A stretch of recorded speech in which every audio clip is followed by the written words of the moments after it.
Découvrez l'histoire extraordinaire de Mémé Josette, qui raconte ce qu'était la vie d'une sage-femme dans les turbulentes années 60.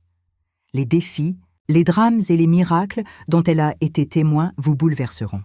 Elle a gardé des secrets étonnants. Découvrez comment une décision prise dans un moment de tension a eu des conséquences qui ont changé sa vie pour toujours. Le dénouement de cette histoire est tout simplement incroyable. Laissez un pouce bleu et abonnez-vous à la chaîne si ce n'est pas déjà fait. Regardez qui est là. Merci de me rendre visite. Je vais vous raconter un peu ma vie. J'ai déjà 83 ans et je porte en moi le poids de milliers de vies. Non, je ne suis pas une meurtrière ou quelque chose du genre. Je suis sage-femme, ou plutôt, je l'ai été pendant plus de 3 décennies. Mes mains ont été les premières à toucher tant de bébés que j'en ai perdu le compte. Il y a des gens qui me demandent si je me souviens de tous, et non, comment le pourrais-je? Mais ceux que je n'ai pas pu sauver, ceux-là, je ne les oublie jamais. Chaque visage, chaque cri qui n'a jamais retenti est un fardeau qu'une sage-femme porte. Si je ferme les yeux, maintenant, je peux les voir. Ma mère, Thérèse, a appris le métier avec ma grand-mère Louise et j'étais la 4e génération consécutive de sage-femme dans ma famille. Imaginez, 4 générations de femmes mettant la vie au monde. C'était une tradition forte, transmise de mère en fille comme un secret sacré. J'avais environ 11 ans quand ma mère m'a emmenée en hâte voir un accouchement et aider ma grand-mère. Mon arrière-grand-mère Bettina avait fait de même avec elle, mais le premier accouchement auquel ma mère a assisté, c'était à 9 ans. Je n'oublierai jamais la première fois que j'ai vu la petite tête d'un bébé sortir. Sainte Vierge, j'ai eu si peur que j'ai passé la nuit sans dormir. Ça m'a marqué d'une manière que vous ne pouvez pas imaginer. Je pensais, comment une chose pareille peut-elle arriver? À cette époque, je disais toujours à ma mère que je ne me marierais jamais. Vous savez pourquoi? Parce qu'elle disait toujours qu'en se mariant, on avait des enfants. Et après avoir vu tout ça, je ne voulais même pas m'imaginer dans ce rôle. J'ai eu si peur que j'ai dit à ma mère que je ne voulais plus l'accompagner aux accouchements. Comme elle était triste, elle m'a dit « Ma fille, tu vas briser le cycle des sages-femmes dans notre famille. » Ça m'a fait mal au cœur de voir ma mère déçue, mais je n'étais qu'une enfant effrayée. Je ne comprenais pas bien ce qui se passait. Je savais juste que j'avais très peur. Une fois, j'ai entendu ma mère dire à la commère Catherine qu'elle attendrait un peu plus longtemps pour m'emmener, que j'étais peut-être trop jeune. C'est à ce moment-là qu'elle a cessé de me demander si je voulais venir avec elle. Je répondais toujours non. Ma sœur Mathilde n'a pas voulu non plus, elle est restée traumatisée. Elle travaillait à l'usine d'allumettes. Alors ma mère a mis tous ses espoirs en moi. Je voyais dans ses yeux l'espoir chaque fois qu'elle m'invitait. C'était comme si elle avait peur de perdre non seulement sa fille, mais toute la tradition de la famille. Ça me pesait beaucoup. Je me sentais coupable de la décevoir. Alors, quand j'ai eu 13 ans, j'ai décidé de lui donner une chance et de voir si j'avais changé d'avis. Je m'en souviens comme si c'était hier. C'était une chaude nuit d'été et ma mère a été appelée d'urgence pour aider Madame Zélie, qui était sur le point d'avoir son 4e enfant. Je lui ai dit « Maman, je peux venir avec toi ?» Ses yeux ont brillé d'une manière que je n'oublierai jamais. À cette époque, elle ne m'appelait même plus. Elle a pris sa mallette, m'a donné une couverture pour me couvrir les épaules et nous sommes partis sur le chemin de terre. En arrivant, la scène était forte, je ne vais pas mentir. L'odeur, les cris, le sang. Mais incroyablement, je n'ai pas paniqué. J'ai observé chaque mouvement de ma mère, comment elle calmait Madame Zélie, comment ses mains savaient exactement quoi faire. Quand le bébé est né, ce cri puissant a rempli la pièce. J'ai ressenti quelque chose de différent. Ce n'était plus de la peur, c'était de la fascination. J'ai vu ma mère tenir le bébé, le nettoyer, s'en occuper et j'ai pensé « c'est ça que je veux faire ». Cette nuit-là, en rentrant à la maison, j'ai dit à ma mère « Maman, apprends-moi. Je veux tout apprendre. » Elle s'est arrêtée au milieu du chemin, m'a serré fort dans ses bras et je jure avoir vu une larme couler sur son visage. C'est ainsi que tout a vraiment commencé. À partir de là, je l'accompagnais à chaque accouchement. J'apprenais chaque détail, chaque secret transmis depuis des générations. Peu à peu, la peur a laissé place à la confiance et j'ai compris pourquoi ma mère aimait tant ce qu'elle faisait. À 15 ans, ma mère m'a enfin laissé faire un accouchement seul. Je me souviens parfaitement de ce jour. C'était un chaud après-midi d'été. Le soleil se couchait déjà quand nous avons reçu l'avis que Madame Céleste, à la ferme des Oliviers, allait accoucher. Comme d'habitude, nous sommes partis précipitamment. Nous sommes arrivés quand il faisait déjà nuit. L'odeur du café fort, mêlée à l'arôme des herbes que ma mère emportait toujours, emplissait la pièce. Madame Céleste était allongée sur un lit improvisé, entourée des femmes de la famille. Son mari marchait nerveusement de long en large. Ma mère a évalué la situation de la jeune femme et a dit que tout irait bien, mais je le savais déjà. Juste en touchant son ventre, je savais comment était le bébé et au toucher, je pouvais sentir la dilatation. Malgré tout, mon cœur battait la chamade quand ma mère a dit « Josette, celui-ci est pour toi ». Quand Madame Céleste m'a vue si jeune, elle a eu peur. Ses yeux se sont écarquillés. Elle a serré la main de sa mère. Mais ma mère, avec cette voix apaisante qu'elle seule avait, l'a rassurée en lui disant qu'elle serait à ses côtés si elle en avait besoin. J'ai vu la confiance revenir dans les yeux de Madame Céleste et cela m'a donné de la force. Je suis restée là, sentant son ventre, touchant avec fermeté, et j'ai finalement vu la petite tête du bébé apparaître. Mon cœur s'est emballé, mais mes mains étaient fermes. J'ai guidé doucement la tête vers l'extérieur. « Courage, Madame Céleste, c'est presque fini. » Soudain, dans un moment magique, le bébé a glissé entre mes mains. Oh, Sainte Vierge, comme c'était beau de voir et d'entendre ce cri. C'était une petite fille, forte et en bonne santé, avec des cheveux noirs comme sa mère. « C'est une fille !» ai-je annoncé. Et la pièce a éclaté de joie. Le père, qui était sur le point de s'évanouir de nervosité, s'est mis à pleurer de bonheur. J'ai coupé le cordon ombilical, comme ma mère me l'avait appris. J'ai nettoyé la petite avec un linge doux qu'elle m'a donné et je l'ai remise à sa mère. « Elle s'appellera Rose », a dit Madame Céleste, les larmes aux yeux. La pièce était pleine. Tout le monde voulait voir la petite Rose. Son père était plus heureux que jamais. Ensuite, je me suis occupée du placenta. Je l'ai retiré avec soin et je l'ai donné au mari pour qu'il l'enterre, comme le voulait la coutume. Ma mère m'a enseigné la signification du placenta. Ce que j'ai trouvé très beau, c'est le cycle de la vie et de la mort. Le placenta qui a nourri le bébé pendant la grossesse était considéré comme une partie importante de ce cycle. L'enterrer était une façon de reconnaître sa valeur et de le rendre à la terre, complétant ainsi le cycle naturel. Dans certaines cultures, on croyait que le placenta contenait l'âme du bébé ou une partie de l'énergie de la mère. L'enterrer dans un lieu spécifique ou avec certains rituels était une façon de protéger le bébé et la mère des énergies négatives ou des mauvais esprits. Pendant que le mari de Madame Céleste allait enterrer le placenta, je suis restée avec elle et la petite Rose.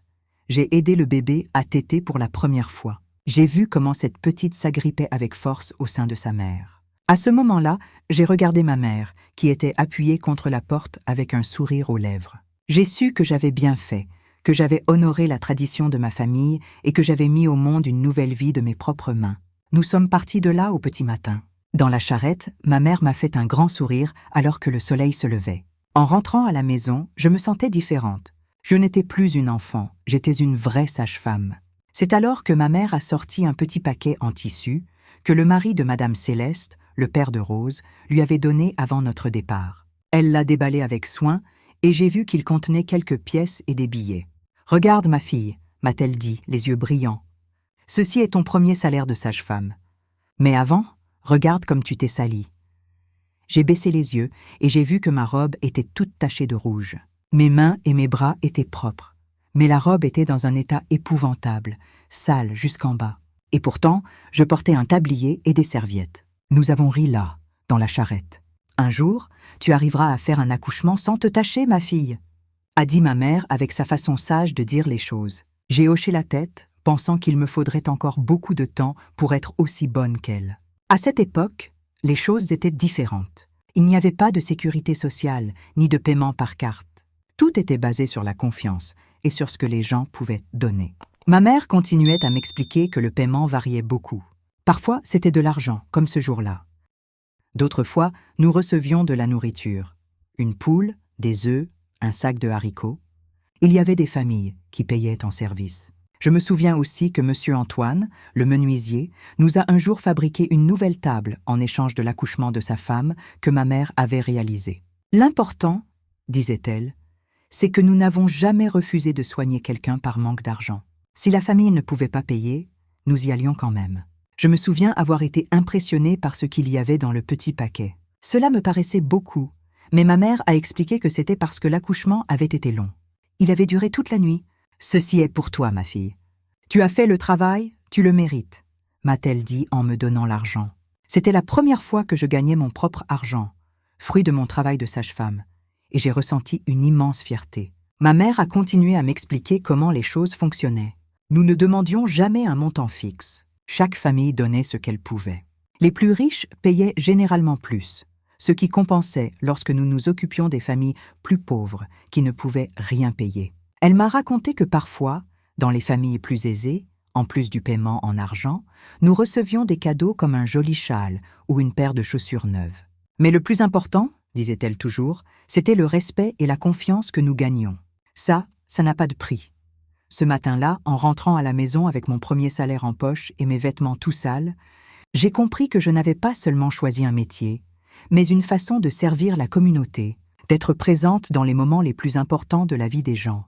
J'ai aussi fait une promesse. Avec le temps, je sortirai des accouchements avec des vêtements aussi propres que ma mère y parvenait toujours. Quand nous sommes rentrés à la maison, après un bain bien mérité et relaxant, ma mère et moi sommes allés directement à la cuisine.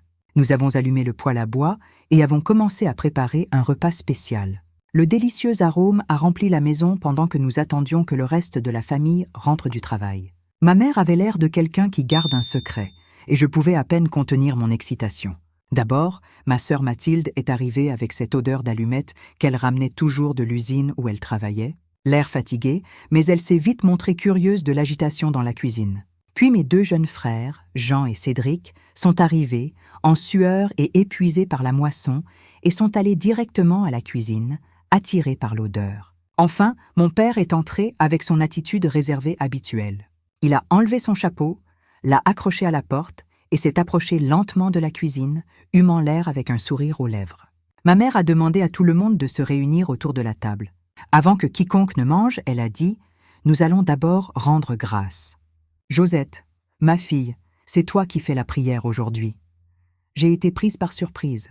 J'ai joint les mains et j'ai commencé. « Seigneur, nous te remercions pour le repas d'aujourd'hui et pour toute la bonté que tu nous donnes. Bénisse notre famille. » J'ai fait une pause, regardant ma mère. Elle a hoché la tête pour m'encourager. J'ai continué. « Et je te remercie de m'avoir donné la force de faire mon premier accouchement seul. » C'est alors que la cuisine a explosé de surprise et de joie. Mathilde a failli tomber de sa chaise en sautant pour m'embrasser. Les garçons ont commencé à applaudir et à crier « Bravo !» Et même mon père a affiché un sourire jusqu'aux oreilles. « Je suis fière de toi, ma fille », a-t-il dit en me serrant fort dans ses bras.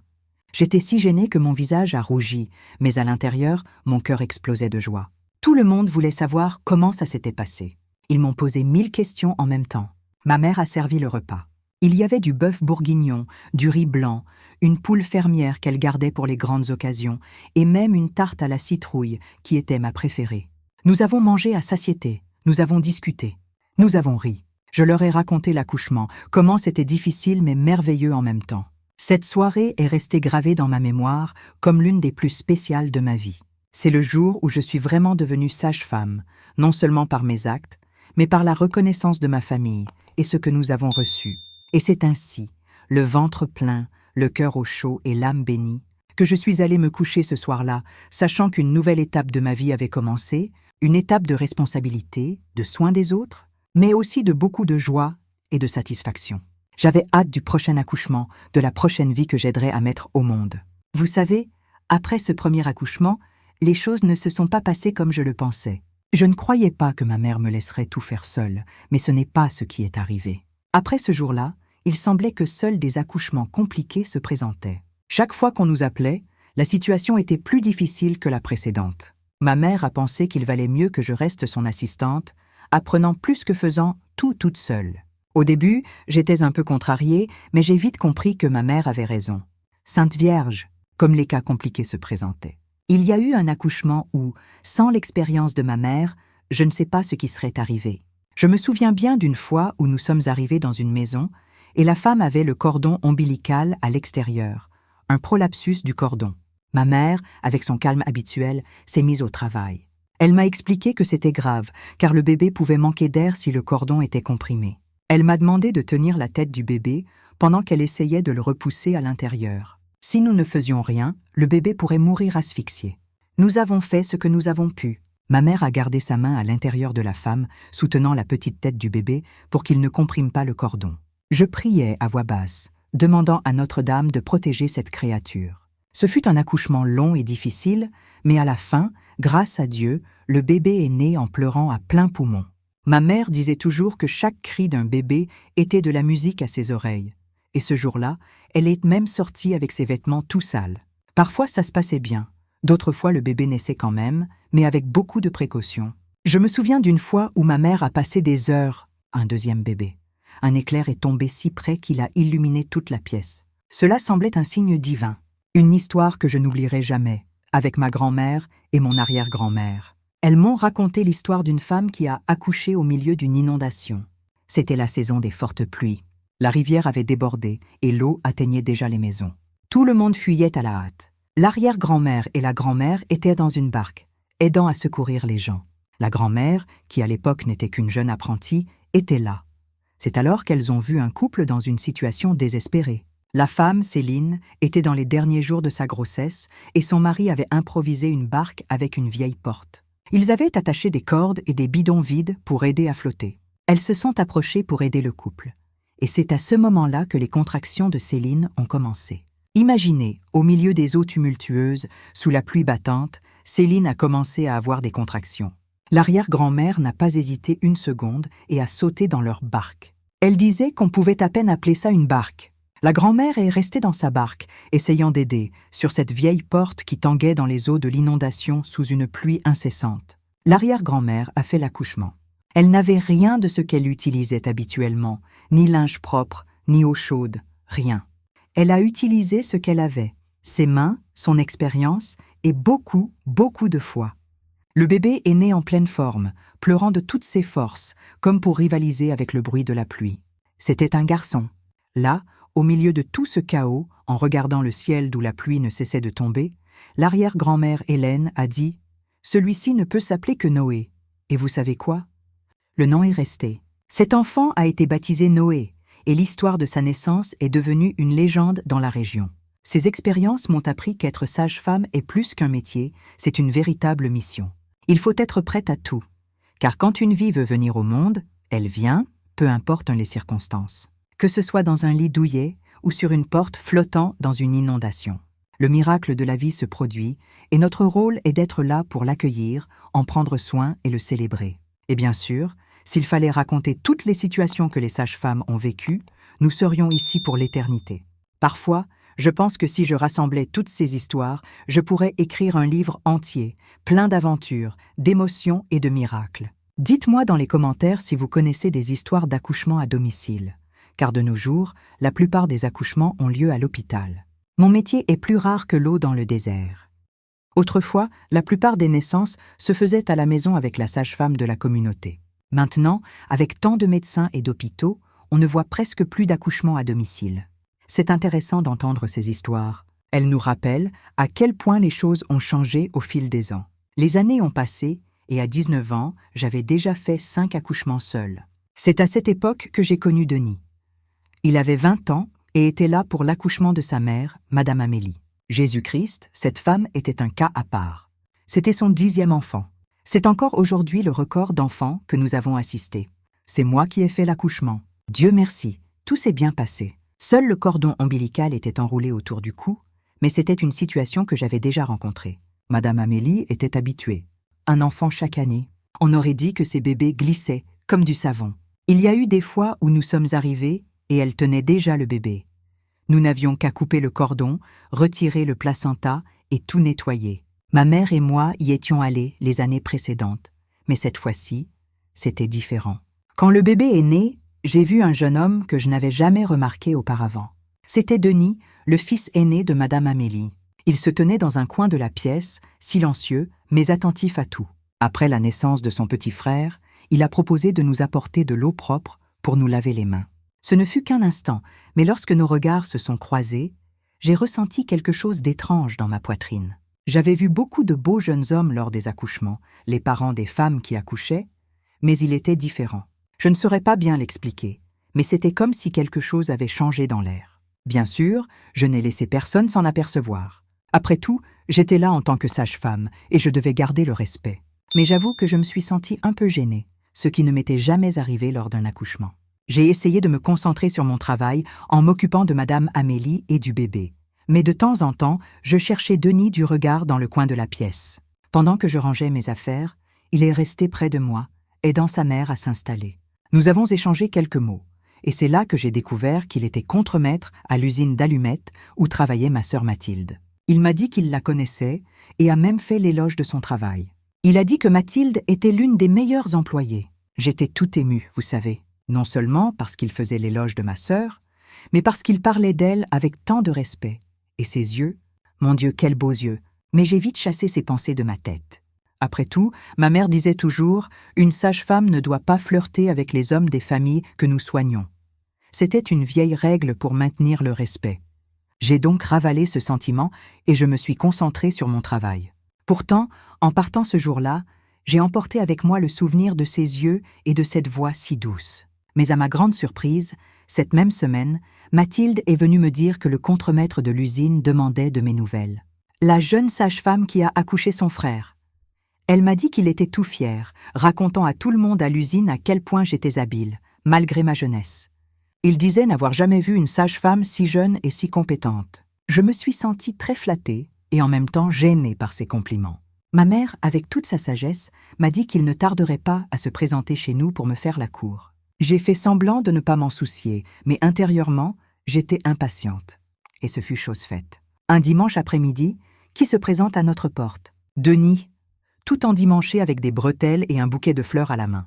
J'ai été surprise et un peu mal à l'aise. Respectueusement, il a demandé à mon père la permission de me rendre visite. J'avoue que je suis devenue très nerveuse quand il m'a tendu les fleurs et que nos regards se sont à nouveau croisés. J'ai ressenti la même étrange sensation que le jour de l'accouchement. Nous avons commencé à nous fréquenter, et c'était comme si le monde avait pris de nouvelles couleurs. Denis était un homme si bon, si respectueux. Il venait me voir tous les dimanches, apportant toujours une fleur ou une friandise. Nous parlions de tout, et il me posait toujours des questions sur les accouchements que je faisais, très intéressé. Peu de temps après, nous nous sommes fiancés, et avant que je ne m'en rende compte, nous planifions déjà le mariage. Tout s'est passé en 1 an et demi environ. C'était très simple, ce que nous pouvions nous permettre. Denis avait économisé un peu d'argent et avait acheté un petit terrain près de l'usine où il travaillait. En attendant que notre maison soit terminée, mes parents, dans leur grande bonté, nous ont laissé vivre avec eux. Ces mois passés chez mes parents après le mariage ont été spéciaux. Mais le temps a passé et notre maison a été prête. Le jour du déménagement, j'ai vu dans les yeux de ma mère un mélange de joie et de tristesse. Elle m'a serré fort dans ses bras et m'a dit « Ma fille, puisque nous ne vivrons plus ensemble, nous ne pourrons plus faire les accouchements ensemble. Il est temps que tu continues seule. » J'ai été prise au dépourvu. J'ai eu l'impression que le sol se dérobait sous mes pieds. Faire des accouchements sans ma mère. Je me sentais dévastée, effrayée. Mais au fond, je savais qu'elle avait raison. J'étais maintenant une femme mariée. Je devais avoir ma propre vie, mon propre cabinet. Et je n'étais pas la seule à changer de vie. Pendant ce temps, ma sœur Mathilde s'était déjà mariée et avait déménagé. Jean, mon frère, avait aussi trouvé une femme et était parti. La maison de mes parents, autrefois si pleine de vie et de bruit, devenait silencieuse. Ma mère traversait une phase triste, cela se voyait. Elle disait « C'est la vie, ma fille, ce sont des choses naturelles. » J'ai quitté la maison de ma mère, et maintenant c'est ton tour. Même si je comprenais, c'était difficile. Chaque fois que je lui rendais visite, je la voyais plus silencieuse, plus pensive. Mon père était toujours le même, silencieux, mais ses yeux semblaient plus humides.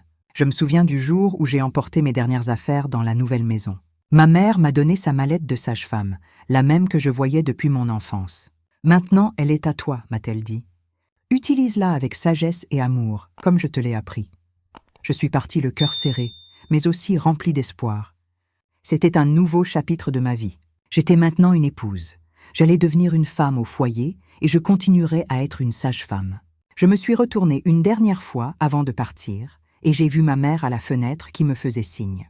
À ce moment-là, je me suis promis de la rendre fière de moi, d'être la meilleure sage-femme et la meilleure fille possible, même à distance. C'est alors que tout a changé dans ma vie.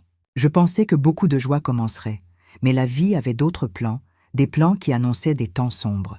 Cet après-midi-là, le ciel était chargé, comme si même les nuages savaient que quelque chose d'important allait se produire. Denis est rentré à la maison comme une tornade, haletant, les yeux écarquillés. Il était parti tôt du travail, ce qu'il ne faisait jamais, et il était venu en courant me chercher. « Josette, pour l'amour de Dieu, viens vite », a-t-il dit, ses mots entrecoupés par sa respiration saccadée. « C'est chez les patrons, les propriétaires de l'usine. La femme de M. Alphonse est en train d'accoucher. » J'ai senti mon cœur faire un bond et se loger dans ma gorge. Des gens riches. Moi, une simple sage-femme de la campagne et sans ma mère. J'allais m'occuper de gens importants. Mes mains tremblaient en prenant ma mallette, la même que ma mère m'avait donnée. « Aidez-moi, Sainte Marie », ai-je murmuré. Le chemin jusqu'au manoir m'a semblé durer une éternité. Quand nous sommes arrivés, je suis restée bouche bée. Ce n'était pas une maison, c'était un palais. Des jardins immenses, des fenêtres qui brillaient comme des diamants, une porte d'entrée qui semblait plus grande que toute ma maison. Une domestique m'a accueillie, son visage aussi pâle que le mien devait l'être. Elle m'a guidée à travers des couloirs sans fin jusqu'à une chambre de la taille de mon salon et de ma cuisine réunie. Et c'est là que j'ai vu une scène que je n'oublierai jamais. Là se trouvait Madame Alice, la femme du patron. Mon Dieu, ce n'était qu'une enfant. Elle ne devait même pas avoir 15 ans. Son visage rond avait encore des traits de fillette, mais ses yeux avaient la peur d'une femme. Son mari, Monsieur Alphonse, un homme qui devait avoir l'âge d'être son grand-père, arpentait la pièce comme un lion en cage. De temps en temps, il s'arrêtait, regardait la jeune fille dans le lit, puis regardait sa montre comme s'il pouvait accélérer les choses. Mais ce qui a le plus attiré mon attention, c'est un jeune homme. Il devait avoir une vingtaine d'années, qui était assis près du lit, tenant la main de Madame Alice. Il s'est présenté comme Jean Richard, le fils de Monsieur Alphonse. Il y avait quelque chose dans la façon dont il se regardait que je ne pouvais pas expliquer. Monsieur Alphonse, d'un ton qui n'admettait aucune discussion, a ordonné à son fils et aux deux plus jeunes filles de sortir de la chambre. Les petites ont protesté, curieuses de voir d'où venaient les bébés. J'ai presque ri en me souvenant à quel point j'avais été effrayée pendant des jours en voyant un accouchement, alors que j'étais bien plus âgée qu'elle. Je me suis retrouvée seule dans la chambre avec Madame Alice, Monsieur Alphonse et la domestique, Clarisse, qui est restée pour m'aider. C'est là que les choses ont vraiment mal tourné. Le bébé se présentait par le siège et chaque contraction semblait déchirer la pauvre jeune fille en deux. Elle criait, pleurait et je priais en silence, demandant de la force à Notre-Dame. Je me souviens comme si c'était hier de Monsieur Alphonse, de sa voix grave, demandant à Denis si je savais ce que je faisais. Mon cœur s'est glacé à ce moment-là, mais Denis, que Dieu bénisse cet homme, a répondu avec une confiance que je ne savais même pas qu'il avait en moi. « Oui, monsieur, a-t-il dit. Josette a beaucoup d'expérience. Elle a accouché mes 3 jeunes frères et le plus jeune est né avec le cordon ombilical enroulé autour du cou. Elle lui a sauvé la vie. » Il a fait une pause et a continué. Même si elle est jeune, elle travaille depuis de nombreuses années avec sa mère, Madame Thérèse, qui est une référence dans toute la ville. Il n'y a pas une femme ici qui ne leur fasse pas confiance pour mettre au monde ses enfants. Mon Dieu!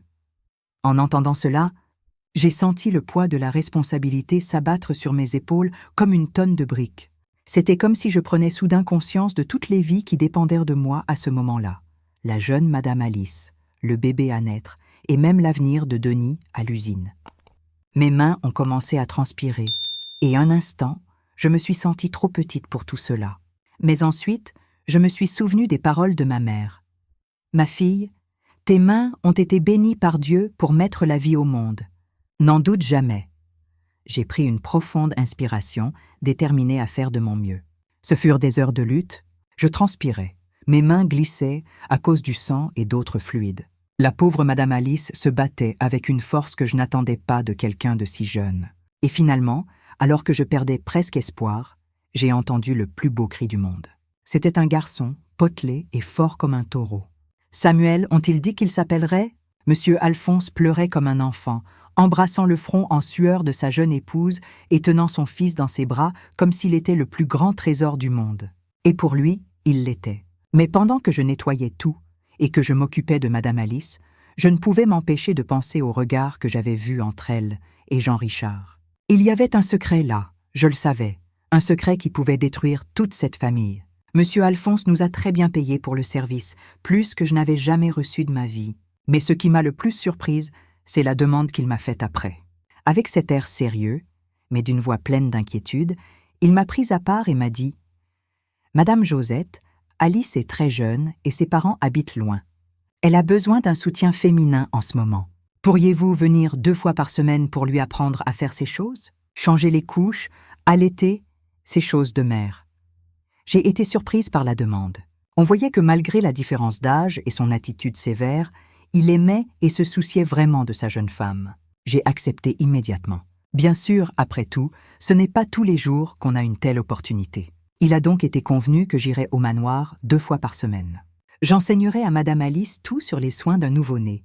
Comment changer correctement les couches, les meilleures positions pour l'allaitement, comment faire son rot au bébé, ces choses qui ne s'apprennent qu'avec la pratique. Je suis partie ce jour-là la tête pleine de pensées. D'un côté, heureuse de pouvoir aider et de gagner un peu d'argent supplémentaire qui ferait une grande différence à la maison. De l'autre, avec un sentiment étrange. Quelque chose me disait que cette histoire ne serait pas aussi simple qu'elle en avait l'air. Je ne savais pas à quel point cette décision allait changer ma vie et m'impliquer dans les secrets de cette famille. Eh bien, je crois que j'avais passé tellement de temps avec ma mère que je me surprenais à penser comme elle. Normalement, ce que je pensais finissait par arriver. J'en étais fière. J'ai toujours considéré ma mère comme une femme si sage. La vérité est que mon intuition concernant Madame Alice et le fils du patron s'est confirmée. Dès le premier jour où je suis allée au manoir pour enseigner les soins du bébé, lorsque Clarisse m'a conduite à la chambre conjugale, j'ai vu une scène qui a confirmé mes soupçons. Jean-Richard, ce beau jeune homme, fils de Monsieur Alphonse, était là, assis près du lit de Madame Alice. Ils discutaient vivement, riant doucement et regardant le bébé avec une tendresse qui dépassait la normale pour un demi-frère. Lorsqu'ils se sont rendus compte que je les observais, Jean-Richard s'est levé d'un bond comme s'il avait reçu un choc électrique, et Madame Alice est devenue immédiatement sérieuse. Mais j'en avais déjà assez vu. Ce regard entre eux, la façon dont ils se rapprochaient. J'ai fait semblant de ne rien voir. Bien sûr, après tout, qui étais-je pour me mêler des affaires de famille? Mais je n'ai pas pu m'empêcher de penser au désordre que cela pourrait causer. Monsieur Alphonse, qui semblait tant aimer sa jeune épouse, ne soupçonnait même pas que son propre fils. Oh mon Dieu, quelle situation compliquée! Je m'étais mise dans un beau pétrin. Alors que je commençais à montrer à Madame Alice comment baigner le petit Samuel, j'ai senti le poids de la responsabilité que j'avais assumée. Il ne s'agissait pas seulement de s'occuper d'un bébé. J'étais au milieu d'un secret qui pouvait détruire des vies. Et le pire, c'est que je n'avais aucune idée de quoi faire de cette information. J'essayais de lui soutirer des informations chaque fois que j'en avais l'occasion. Je disais, l'air de rien, « Votre beau-fils aime beaucoup Samuel, n'est-ce pas ?» Mais elle trouvait toujours le moyen de changer de sujet. Elle le faisait avec une habileté qui me surprenait pour quelqu'un de si jeune. Je passais presque toute la journée au manoir, et peu à peu, je me suis rendu compte que Madame Alice était une bonne mère. Elle apprenait vite ce que je lui enseignais. Elle s'occupait bien du petit Samuel. Parfois, pendant qu'elle allaitait le bébé, nous parlions de la vie. C'est lors d'une de ces conversations qu'elle m'a confié quelque chose qui m'a laissé bouche bée. À voix basse, presque un murmure, elle m'a raconté que ses parents l'avaient vendue à Monsieur Alphonse quand elle n'avait que 13 ans. Imaginez, une enfant, pratiquement une enfant encore. Elle a dit qu'il avait payé cher pour elle et que ses parents lui avaient à peine dit au revoir, ne pensant qu'à l'argent qu'ils allaient recevoir. Mon cœur s'est serré quand elle a parlé de sa famille. Ils étaient 9 frères et sœurs, vivant dans la pauvreté. Et pour eux, vendre leur fille à un homme riche semblait être la seule issue. Je me suis mise à penser à la cruauté de la vie parfois, à la façon dont les gens font des choses terribles en croyant que c'est pour le bien. Mais ce qui m'a le plus intriguée, c'est quand elle m'a dit d'une voix sans émotion « Monsieur Alphonse est un bon mari ». Je me suis demandé ce qu'elle voulait dire par là. Le croyait-elle vraiment? Ou était-ce ce qu'elle avait besoin de croire pour continuer? Je suis partie ce jour-là la tête pleine de questions.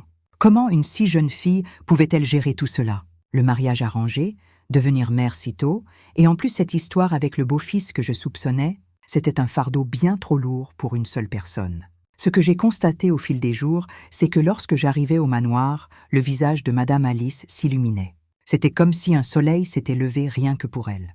Petit à petit, nous sommes devenus amis. Vraiment, je crois que j'étais la seule amie que cette pauvre jeune fille avait dans sa vie. Chaque fois que j'arrivais, elle accourait pour m'embrasser et me couvrait de baisers, comme si j'étais une sœur perdue de longue date. Peut-être était-ce parce que j'étais jeune aussi. Elle devait ressentir une connexion, une amitié qu'elle n'avait jamais eu l'occasion d'avoir auparavant.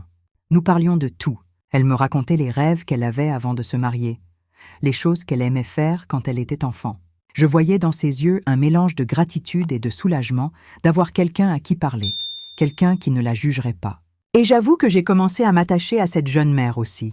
C'était impossible de ne pas se soucier d'elle. Mais quand la période des suites de couches, ces 40 premiers jours après l'accouchement, fut passée, c'est là que quelque chose d'horrible est arrivé. Il était tard dans la nuit. Denis et moi étions déjà couchés. Le silence de la nuit n'était rompu que par le chant des grillons à l'extérieur. Soudain, nous avons entendu frapper à la porte. si fort qu'on aurait dit qu'on voulait défoncer la maison. Les chiens se sont mis à aboyer. Nous nous sommes levés d'un bond, le cœur battant à tout rompre. Quelques voisins sont également apparus à leurs fenêtres, effrayés par le bruit, mais en voyant que c'était chez nous, ils sont vite rentrés. Ils étaient habitués à ce qu'on m'appelle à toute heure, car je suis sage-femme. Quand j'ai vu qui était à la porte, j'ai failli m'évanouir de peur. C'était Madame Alice, Jean Richard et le bébé Samuel, tous avec des visages comme s'ils avaient vu un fantôme. Je les ai fait entrer rapidement avant qu'un voisin curieux ne réapparaisse. Dès que j'ai fermé la porte, c'est comme si un barrage avait cédé.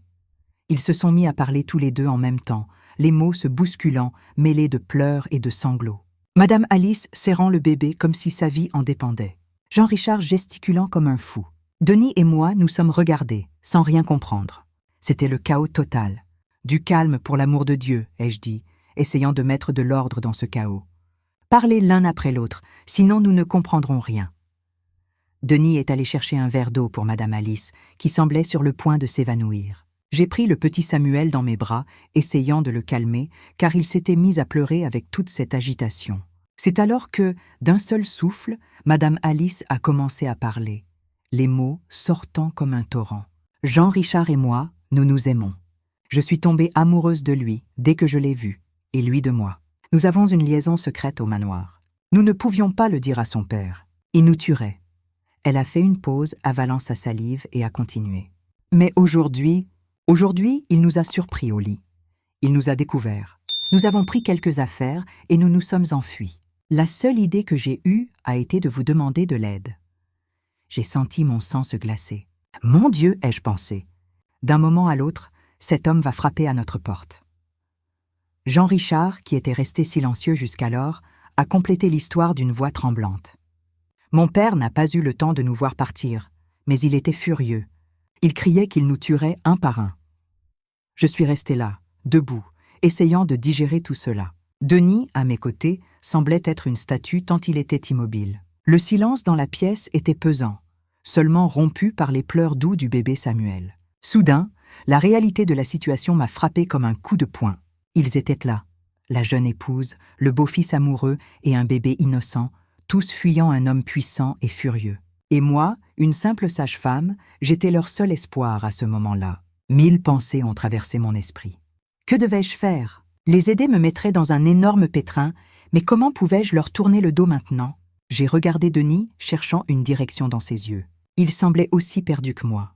J'ai pris une profonde inspiration, et j'ai pris une décision qui, je le savais, allait changer nos vies pour toujours. « D'accord », ai-je dit, en essayant de paraître plus sûr de moi que je ne l'étais réellement. « Vous ne pouvez pas rester ici. Nous devons trouver un plan rapidement. Monsieur Alphonse ne tardera pas à découvrir où vous êtes. » C'est alors que j'ai eu une idée un peu folle, mais c'était la seule qui me soit venue à l'esprit à ce moment-là. « Allons chez mes parents », ai-je dit. « Il n'y a pas de problème. Nous pouvons arriver à n'importe quelle heure. Ma mère est habituée aux appels d'urgence à toute heure. » Ils étaient en voiture, alors nous y sommes allés tous ensemble. Le trajet ne m'avait jamais paru aussi long. Quand nous sommes arrivés, ma mère a ouvert la porte, encore en robe de chambre. En me voyant avec ces gens riches, ses yeux se sont écarquillés d'inquiétude. « Dans quoi t'es-tu encore fourrée, Josette ?» m'a-t-elle demandé d'une voix basse et tendue. J'ai demandé à entrer. Ma mère s'est affolée, pensant que cela avait un rapport avec le bébé, mais quand je lui ai dit que non, elle s'est calmée. Je lui ai tout expliqué rapidement, et en secouant la tête, elle a dit que ça ne marcherait pas. Mais j'ai insisté et elle a fini par céder, bien que contrariée. Nous sommes repartis de là, dans la charrette empruntée à ma mère, laissant Madame Alice, Jean Richard et le bébé y passer la nuit. Le chemin du retour a été silencieux. Denis et moi étions perdus dans nos pensées. À peine rentrés à la maison, le jour commençait à poindre. Et c'est très tôt, alors que le soleil était encore faible, que nous avons entendu des coups violents à notre portail. Mon cœur est monté à ma gorge. Nous imaginions déjà qui c'était. Après tout, Monsieur Alphonse savait que Madame Alice était proche de moi. Il était très probable que notre maison soit la première porte à laquelle il frapperait. Denis et moi nous sommes regardés. La peur se lisait dans nos yeux. Qu'allions-nous dire? « Josette, Denis, je sais que vous êtes là. » La voix de Monsieur Alphonse nous a fait trembler de la tête aux pieds. À ce moment-là, le cœur battant la chamade et les jambes flageolantes, j'ai su que je devais prendre une décision. Ce que j'allais dire dans les prochaines minutes pourrait changer le destin de nombreuses vies, y compris la mienne. J'ai pris une profonde inspiration. J'ai fait le signe de croix et je me suis dirigée vers le portail, priant pour que Notre-Dame me donne la force et la sagesse dont j'avais si désespérément besoin à ce moment-là. Il n'a pas tardé à dire « Mon voisin a dit que mon fils et ma femme étaient ici hier soir. Ils ont confirmé que c'était leur voiture. » J'ai failli avoir une crise cardiaque. Je n'imaginais pas être confrontée de cette manière. Mon plan était de nier, mais Denis est intervenu. « Oui, ils sont venus, mais nous leur avons dit de partir. » Monsieur Alphonse s'est mis en colère contre Denis, lui disant qu'il aurait dû les garder tous les deux à la maison jusqu'à son arrivée. Mais là, je n'ai plus rien compris. Si nous les aidions, ils se fâcheraient aussi. Nous étions pris entre le marteau et l'enclume, alors nous n'avons rien dit de ce que nous savions. Denis a demandé à monsieur Alphonse, comme s'il ne savait rien, ce qui s'était passé. Il n'a pas voulu parler et n'en a pas eu le temps. Il est parti en trombe, nous laissant dans un nuage de poussière. Je suis restée là, à regarder la voiture s'éloigner, le cœur battant toujours à tout rompre. J'ai regardé Denis, ne sachant pas si je devais être soulagée ou plus inquiète. Nous avions réussi à ne pas révéler la cachette de Madame Alice et de Jean Richard. Mais maintenant, monsieur Alphonse savait qu'ils étaient passés chez nous. Denis m'a serré fort dans ses bras et a murmuré « Calme-toi, ma femme. Nous avons fait ce que nous pouvions. » Mais je savais que c'était loin d'être terminé. Monsieur Alphonse n'allait pas abandonner si facilement, et nous étions mêlés à cette histoire jusqu'au cou. Je suis rentrée à la maison épuisée, comme si j'avais vécu une semaine entière en une seule journée. Je savais que je devais prévenir mes parents, leur raconter ce qui s'était passé, et que je devais aussi réfléchir à la suite. Comment allions-nous protéger Madame Alice et Jean Richard? Et qu'allait-il nous arriver si Monsieur Alphonse découvrait que nous avions menti? Dites-moi, qu'auriez-vous fait? Quelle décision auriez-vous prise? Auriez-vous aidé le couple à planifier une nouvelle vie loin d'ici ou les auriez-vous convaincus de rentrer et d'affronter Monsieur Alphonse? Votre avis est très important pour moi. Écrivez dans les commentaires et en échange, vous recevrez un petit cœur. À ce moment-là, assise dans ma cuisine avec une tasse de café tremblante dans les mains, je ne pouvais penser qu'à une chose. Mon Dieu, dans quoi me suis-je fourrée? Denis est allé travailler pour ne pas éveiller les soupçons et je suis allée chez mes parents, le cœur lourd et les jambes flageolantes. En arrivant, j'ai trouvé Madame Alice et Jean Richard, tous deux avec des cernes profonds, de ceux qui n'ont pas dormi du tout. Je leur ai raconté la visite de monsieur Alphonse, comment ils savaient déjà qu'ils étaient passés chez nous. J'ai vu la peur grandir dans leurs yeux pendant que je parlais. Alors, d'une voix tremblante, j'ai dit « Je n'ai aucun moyen de vous cacher et de mettre ma famille en danger. » C'est à ce moment-là que j'ai vu quelque chose changer sur le visage de Jean Richard. Il s'est levé, le dos droit, le menton relevé, et a dit « Vous avez raison. Ce que nous faisons, impliquer plus de gens dans ce mensonge que nous avons créé, ce n'est pas bien. Je serai un homme et j'assumerai ma faute. » Madame Alice a poussé un petit gémissement, serrant le petit Samuel contre sa poitrine, mais Jean Richard avait déjà pris sa décision. Il s'est agenouillé devant elle, a embrassé le front du bébé, puis ses lèvres, dans un baiser qui ressemblait à un adieu. « Je vais chez mon père, a-t-il dit. J'affronterai les conséquences de mes actes. » En le voyant franchir la porte, je n'ai pas pu m'empêcher de penser au petit Samuel. La vérité, c'est qu'on ne pouvait pas savoir si l'enfant était de lui ou de monsieur Alphonse, et peut-être ne le saurions-nous jamais. Je suis restée là, aux côtés de Madame Alice, lui tenant la main pendant que nous attendions. Les heures se sont étirées comme si c'étaient des jours. Nous ne savions même pas à quoi nous attendre. Monsieur Alphonse pardonnerait-il ou tout finirait-il en tragédie? Nous avons attendu toute la journée, le temps passant lentement. J'étais chez ma mère. Je ne pouvais pas laisser Madame Alice seule dans cette situation. La nuit tombait presque lorsque Denis est apparu. Il est entré dans le salon, l'air inquiet. « Monsieur Alphonse n'est pas allé travailler aujourd'hui », a-t-il dit d'une voix basse et sérieuse. C'est comme si un poids supplémentaire s'était abattu sur nous tous. Madame Alice a poussé un petit gémissement, serrant Samuel contre sa poitrine. Ma mère a fait le signe de croix en murmurant une prière. Mon père est resté silencieux, mais on pouvait lire l'inquiétude dans ses yeux. Nous étions là, tous silencieux, le cœur lourd. Que s'était-il passé? Personne ne voulait parler, mais on voyait que tout le monde pensait au pire. Je sentais un mauvais pressentiment me ronger de l'intérieur. Mais ma mère a dit « Ne vous inquiétez pas, les mauvaises nouvelles arrivent vite, ce ne sera rien. » Madame Alice a demandé ce que nous devions faire maintenant. Personne n'a répondu immédiatement. Puis ma mère a dit « Attendons encore un peu. Si d'ici demain matin il n'y a pas de nouvelles, alors nous réfléchirons à ce qu'il faut faire. » À l'heure du dîner, le vrombissement d'un moteur a rompu le silence tendu. Nous avons tous bondi de nos chaises et sommes sortis en courant, le cœur prêt à sortir de notre poitrine. C'était la voiture de M. Alphonse, imposante et menaçante, qui s'arrêtait devant la maison, les phares allumés. On ne voyait rien à l'intérieur du véhicule. L'air est devenu lourd. Personne n'osait respirer. Lorsque la portière de la voiture s'est ouverte, c'est comme si le temps s'était arrêté. Mais à la surprise de tous, ce n'est pas un M. Alphonse furieux qui en est sorti, comme nous nous y attendions, mais Jean Richard, avec un sourire si large qu'il illuminait la nuit. Juste derrière lui est sorti M. Alphonse. Il n'y avait pas de colère sur son visage, pas de haine. Il y avait quelque chose que je n'avais jamais vu auparavant, la paix. C'est comme si une vague de soulagement nous avait tous submergés. Jean Richard a couru, a pris Madame Alice et le bébé dans ses bras, dans une étreinte si forte qu'il semblait ne faire qu'un. Les larmes coulaient à flots, mais c'étaient des larmes de joie. Lorsque nous sommes tous rentrés dans la maison, l'air encore chargé d'émotion, M. Alphonse a commencé à parler. Mais les mots sont à peine sortis. L'homme s'est effondré en larmes. C'étaient des sanglots profonds, de quelqu'un qui avait gardé beaucoup de choses en lui pendant longtemps. Là, dans ce simple salon, en voyant cet homme puissant pleurer comme un enfant, j'ai compris que j'avais assisté à un miracle. Un miracle de pardon, d'amour, de rédemption. M. Alphonse a commencé à parler d'une voix brisée. « Alice, ma pauvre Alice, je te demande pardon. Je comprends maintenant pourquoi tu es tombée amoureuse de mon fils Jean Richard. C'est un homme jeune, beau, plein de vie. Et moi, qui suis-je sinon un vieil imbécile? C'est moi qui t'ai acheté, pensant te rendre service en te sortant de la misère, mais je ne me suis pas rendu compte que je condamnais une enfant à une vie sans véritable amour. » Il a fait une pause, essuyant les larmes qui coulaient sur son visage ridé. Alice, les yeux pleins de larmes, a répondu « Monsieur Alphonse, vous ne méritez pas ça. Vous avez toujours été bon avec moi. Vous m'avez traité avec respect. C'est moi qui vous demande pardon d'avoir trahi votre confiance. » Monsieur Alphonse a secoué la tête, un triste sourire aux lèvres. Sur le lit de mort de la mère de Jean Richard, j'ai promis que je prendrais soin de lui et de ses frères et sœurs. J'ai juré que je ferais tout mon possible pour qu'ils aient la meilleure vie possible. Et regardez ce que j'ai fait. J'ai été aveuglée par ma propre douleur, par ma solitude, au point de ne pas voir ce qui se passait sous mon nez. Il s'est tourné vers Jean Richard, qui étreignait Alice. « Mon fils, je regrette de ne pas avoir vu tes intentions, tes sentiments. Peut-être que si j'avais été plus attentif, si j'avais été un meilleur père, les choses n'en seraient pas arrivées là. » Jean Richard, les larmes aux yeux, a étreint son père. « Papa, vous avez fait de votre mieux.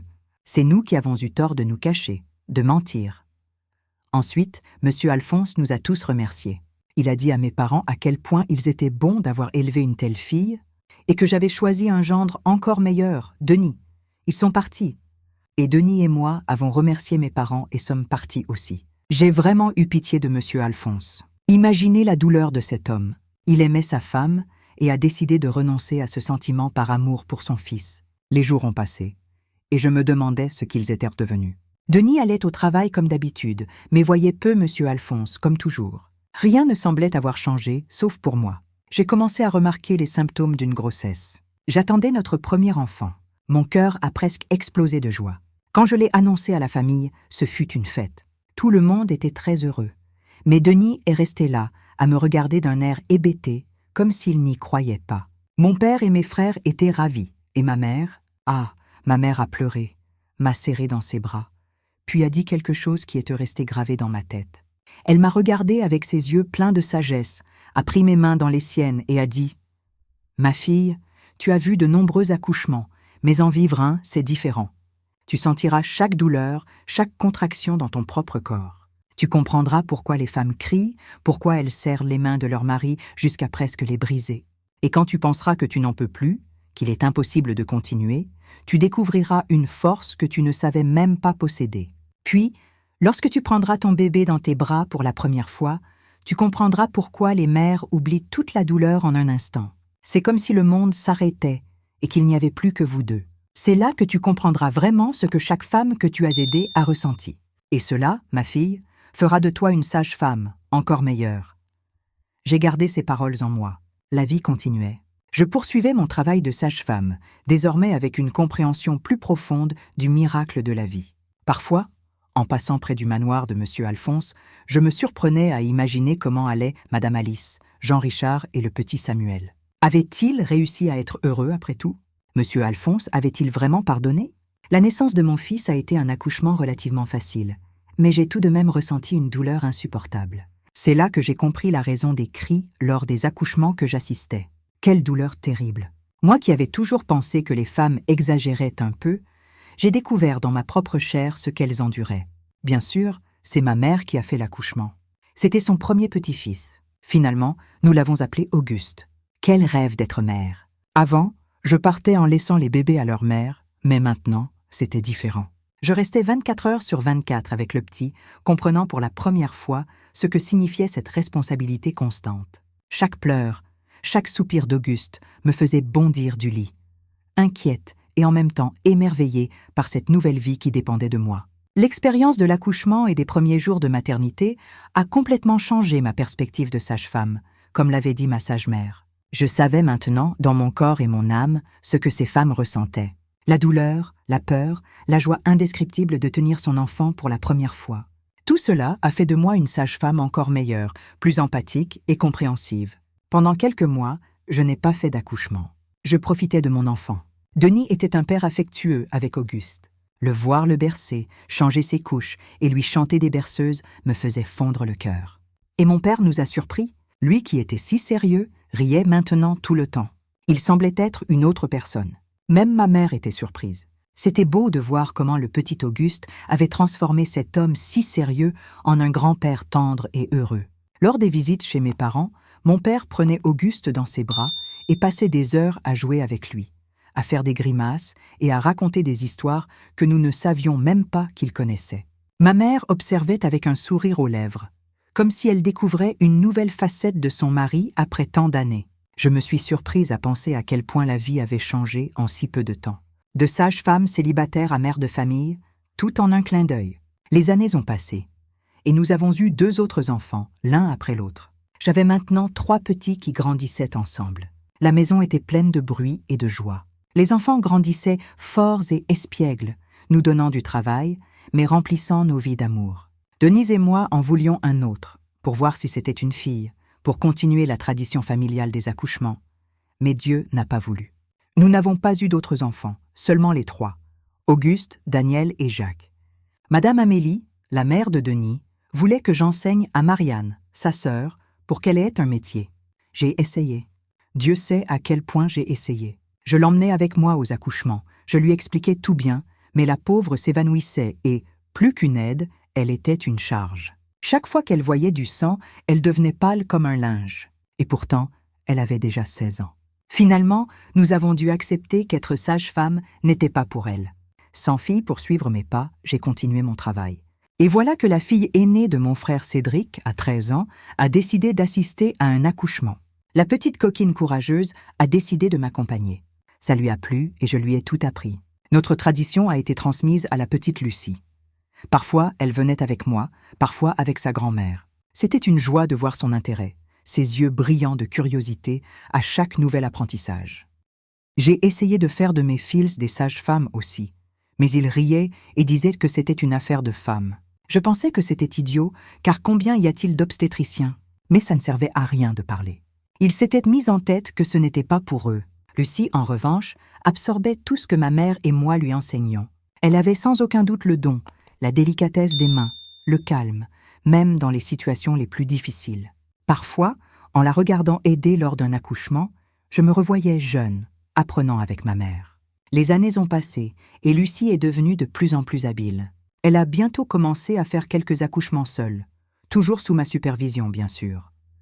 Les femmes de la région ont commencé à lui faire confiance autant qu'à moi et à ma mère. Voir la tradition familiale se perpétuer à travers Lucie me remplissait de fierté. Mes fils, bien qu'ils n'aient pas suivi la profession, respectaient le travail de leur cousine.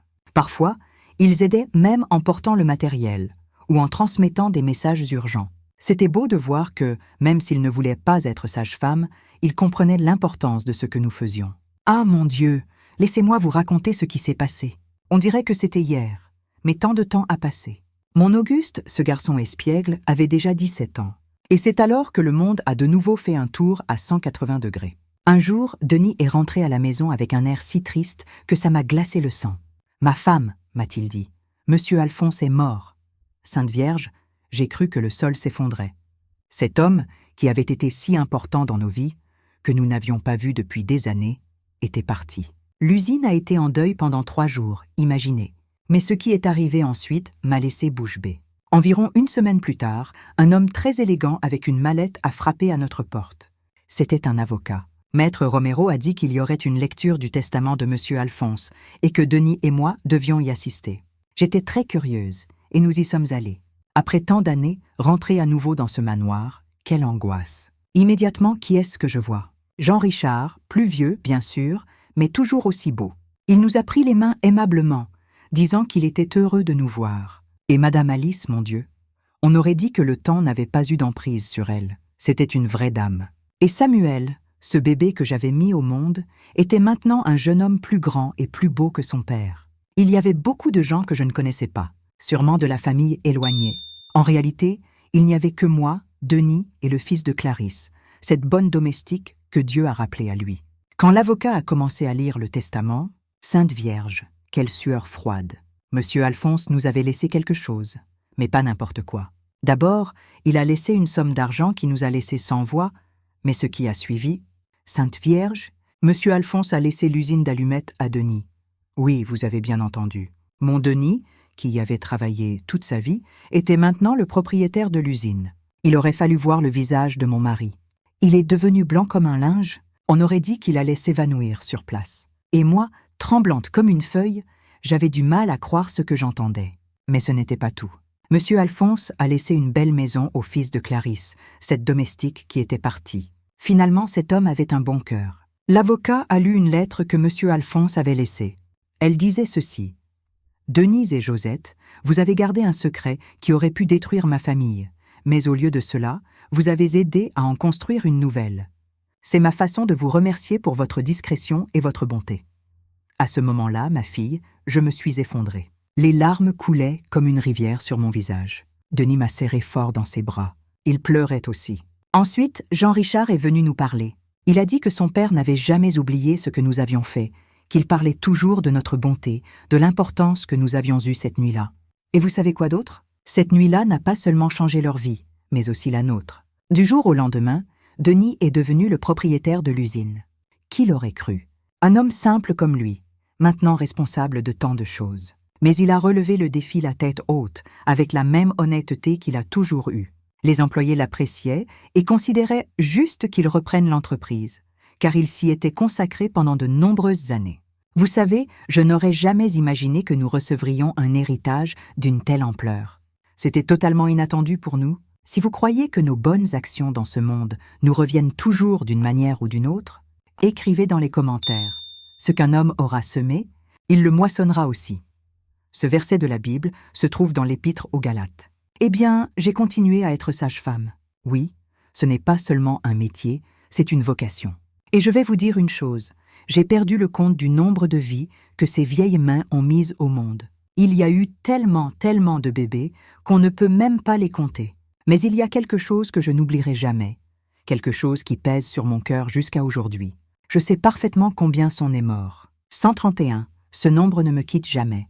Et il y a eu aussi des mères qui sont parties avant de pouvoir serrer leur bébé dans leurs bras. Elles étaient 9 malheureusement. Chacun de ces petits qui n'a pas pu pleurer est resté gravé dans ma mémoire. Je me souviens du silence pesant qui régnait dans la pièce, du regard dévasté des mères, des larmes de toute la famille.